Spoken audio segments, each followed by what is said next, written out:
Presiden Amerika Serikat Donald Trump dijadwalkan mengadakan pertemuan penting dengan Perdana Menteri Israel Benjamin Netanyahu di Washington. Pertemuan membahas beberapa poin, salah satunya tentang konflik dan strategi terkait Iran. Kunjungan Perdana Menteri Israel Benjamin Netanyahu ke Washington menjadi sorotan dunia di tengah konflik Timur Tengah yang kembali memanas beberapa hari terakhir. Hari ini, Netanyahu menuju Washington dengan pengawalan ketat dari berbagai sisi. Sebelum bertolak ke Amerika Serikat, Netanyahu mengatakan bahwa tujuannya ke Gedung Putih adalah untuk menjamin keamanan dan masa depan Israel. אני בדרכי לוושינגטון לפגישה עם ידידנו נשיא ארצות הברית דונלד טראמפ. זו הפגישה השמינית שלי איתו מאז שהוא נבחר לנשיא בקדנציה השנייה שלו. יותר מכל מנהיג בינלאומי אחר. זו זכות גדולה, אבל זו גם אחריות גדולה. מניסיוני כראש הממשלה, צריך לפעול בזמנים המורכבים האלה גם בנחישות גדולה וגם בתבונה גדולה. אנחנו נדון בכל הנושאים שעל הפרק, בראשם איראן, וכמובן שהמטרה שלנו היא לשמור על ביטחוננו וגם להרחיב את מעגל השלום סביבנו. אני יוצא לשליחות הזאת עם מטרה אחת ברורה, להבטיח את ביטחונה, עוצמתה ועתידה של מדינת ישראל היקרה שלנו. ואני יוצא גם למטרה נוספת, לחלוק כבוד אחרון לידידנו, ידיד אמת שלי ושל מדינת ישראל, לינזי גרם, מגדולי ידידיה של מדינת ישראל בכל הזמנים. ואני בטוח שבעניין הזה אני מייצג גם אתכם, אזרחי ישראל. Pertemuan di Gedung Putih Amerika Serikat disebut membahas upaya perluasan cakupan kesepakatan Abraham di Timur Tengah, konflik di Lebanon, hingga membedah perbedaan sudut pandang strategi militer Iran untuk memastikan keamanan Israel. Berdasarkan informasi, pertemuan antara Benjamin Netanyahu dengan Donald Trump diduga merupakan permintaan dari Netanyahu untuk membahas beberapa poin tersebut. Dugaan tersebut semakin kuat ketika sebuah billboard di Israel memasang wajah Donald Trump yang disertai tulisan "Finish your job" atau "Selesaikan tugasmu". Pertemuan ini tercatat sebagai pertemuan ke-8 antara kedua pemimpin sejak Trump kembali ke Gedung Putih di tengah pendekatan Amerika Serikat dan Israel dalam menyikapi Iran. Selain Netanyahu, Presiden Ukraina Volodymyr Zelensky juga berkunjung ke Gedung Putih Amerika Serikat bertemu dengan Donald Trump. Tujuan utama Ukraina berkunjung di pertemuan ini adalah mengamankan dukungan militer, termasuk membahas langkah diplomasi dengan Rusia. Pertemuan antara Zelensky dengan Donald Trump digelar di hari yang sama, namun dalam waktu yang terpisah.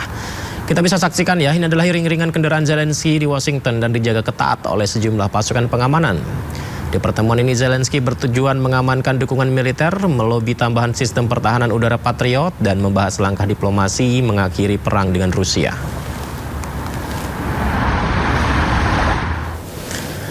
Sebanyak 60 tahanan Palestina dibebaskan oleh Zionis Israel pada Senin lalu di kompleks medis Nasser Khan Yunis, Gaza Selatan. Pembebasan tahanan merupakan yang terbesar sejak berakhirnya perang.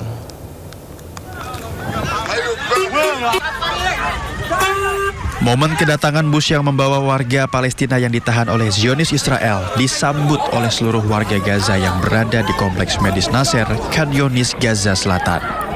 Bus tersebut membawa 60 tahanan Palestina yang ditahan selama konflik berlangsung. Meski masih berada dalam penderitaan, pembebasan ini menjadi udara segar bagi warga Palestina yang kehilangan anggota keluarganya. Usai dibebaskan, sejumlah tahanan membagikan kondisi selama masa penahanan yang menurutnya adalah momen paling menyakitkan dan paling tidak manusiawi. سيئة يعني هو ايش الظروف السيئة ساعة ما بدك تروح قبل بيوم ويوم ما تروح احنا من الساعة 7 الصبح للساعة 1 واحنا مربطين بالكلبشات وفي البصات قاعدين لما سلمونا طبعا وانت نازل الكل بيجري وراك بده يضربك كمان. سلمت حالي في 13/7 يوم اثنين حبست 15 يوم. كيف كانوا 15 يوم؟ حدث ولا حرج. كل انواع القمع، العد، الاستفزاز. Menurut media Palestina, di antara para tahanan tersebut terdapat 20 pekerja yang sebelumnya bekerja di Israel dan ditangkap setelah serangan tanggal 7 Oktober 2023. Sebanyak 40 orang di antaranya sempat ditahan di penjara Gurun Negev, Israel Selatan. Sementara berdasarkan informasi yang dikutip dari media Israel, para tahanan tersebut dibebaskan karena tidak dianggap sebagai teroris dan penyelidikan terhadap mereka telah ditutup. Menteri Koordinator Bidang Perekonomian Erlangga Hartarto menilai kondisi pasar secara umum masih relatif terjaga pasca keputusan mundurnya Peri Warjio dari posisi Gubernur Bank Indonesia. Terkait mundurnya Peri Warjio, Erlangga menyebut hal terpenting yang harus dilakukan sekarang adalah komitmen kelembagaan BI terus menjalankan perannya mengawal stabilitas nilai tukar rupiah dan kebijakan moneter. Terkait calon figur yang akan mengisi posisi pimpinan Bank Sentral mendatang, Erlangga mengatakan keputusan itu sepenuhnya ada di tangan Presiden Prabowo Subianto. Sudah disampaikan oleh Ibu Destri. Ibu Destri bertindak sebagai pejabat Gubernur BI. Tapi dampaknya gimana nanti Pak ke investasi dan lain-lain? Ke market. Presiden Prabowo Subianto meminta Badan Pengelola Investasi Danantara dilibatkan dalam Komite Stabilitas Sistem Keuangan atau KSSK. Keterlibatan Danantara dalam KSSK diharapkan dapat memperkuat koordinasi kebijakan, mempertimbangkan kondisi perekonomian dan dunia usaha secara lebih menyeluruh. Presiden Prabowo Subianto meminta Badan Pengelola Investasi Danantara dilibatkan dalam Komite Stabilitas Sistem Keuangan atau KSSK. Pelibatan Danantara tersebut diarahkan untuk memperluas perspektif dalam setiap pengambilan keputusan KSSK. CEO Danantara Rosan Roslani mengatakan keterlibatan Danantara dalam KSSK diharapkan dapat memperkuat koordinasi kebijakan dengan mempertimbangkan kondisi perekonomian dan dunia usaha secara lebih menyeluruh.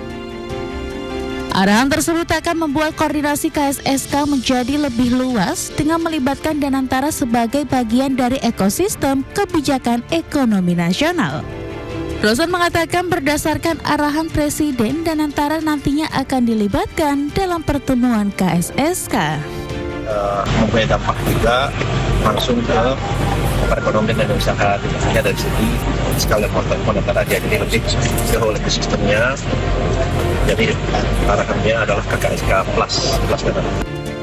Sebagai informasi, KSSK merupakan forum koordinasi yang melibatkan otoritas terkait untuk menjaga stabilitas sistem keuangan nasional. Dengan adanya arahan baru tersebut, Danantara akan turut dilibatkan dalam pembahasan dan pengambilan keputusan yang berkaitan dengan stabilitas dan perekonomian nasional.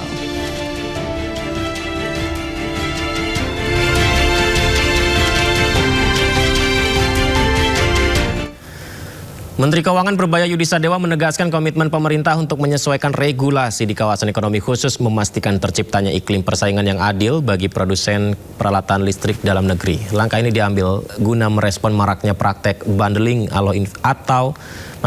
maraknya praktek bundling oleh investor atau grup usaha tertentu di kawasan ekonomi khusus yang membatasi masuknya produk-produk komponen lokal yang telah memenuhi standar penyerapan industri nasional. Purbaya juga menyoroti pola pengadaan barang dalam kawasan terpadu yang seringkali mengunci penggunaan produk dari grup tertentu saja tanpa memberi kesempatan bersaing secara terbuka kepada produsen lain yang beroperasi di Indonesia. Menurut Purbaya, pemirsa, kondisi itu berdampak buruk bagi kelangsungan industri domestik karena menutup ruang kompetisi yang sehat di kawasan-kawasan strategis ini. Akses perusahaan yang punya pabrik di sini, yang punya tegangan lebih tinggi, 40% tadi kan kira-kira rata-rata, itu mempunyai akses yang sama ke kawasan KIK. Kan mereka ada kecenderungan sekarang perusahaan sana kan Cina segala macam bundling, artinya dia nggak mau tahu yang lain lebih murah atau lebih mahal, pokoknya nggak mau dia grupnya dia masuk sini. Bagus dan jelek, bagusnya untuk murah untuk investor, yang jeleknya adalah untuk produsen kita. Itu seolah-olah tidak bisa bersaing secara fair karena kapasitas di KIK.